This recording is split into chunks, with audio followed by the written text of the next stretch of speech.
cover a couple things that I think are absolutely critical to remember. And they've been touched on, but not emphasized enough for me. And that is this. When we start looking how this began, and we look at the timeline, you'll see that this began before President Trump was elected, proceeded after he was elected, but before he was sworn into office. And then the day he was sworn in, the media said, let the impeachment begin. 10 days later, the attorney for the whistleblower said, let the impeachment begin, let the coup begin. More power to the attorneys. That's what they were talking about. A search, as one of my colleagues said earlier, for a modus vivendi for impeachment. That's really what this was about.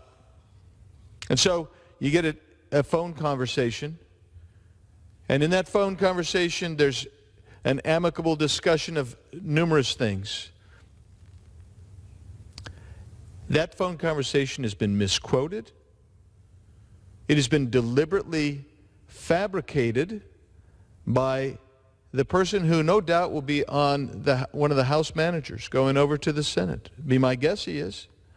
It's the chairman, who basically, out of whole cloth, created a dramatic reading that was not representative in any way of the actual transcript.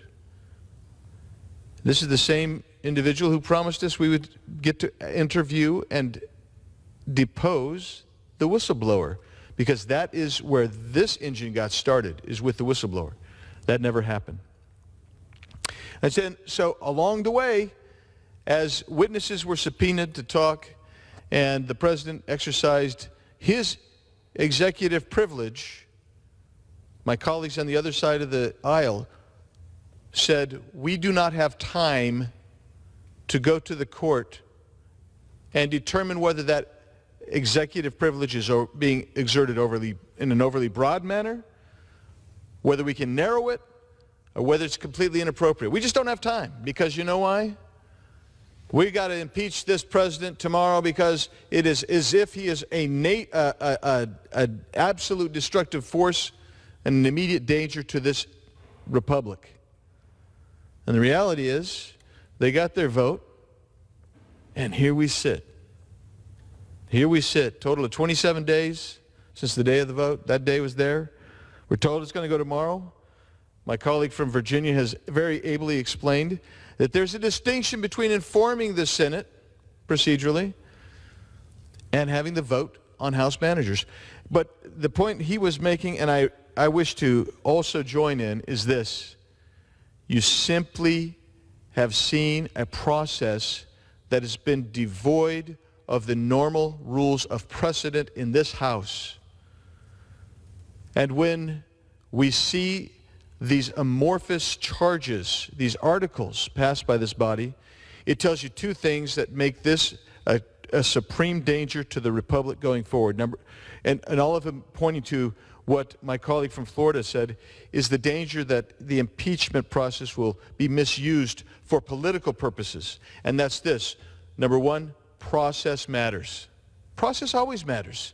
So we have these wonderful folks who sit in front of us to make sure that we are following the rules of the House. Make sure that we're following the rules of precedent.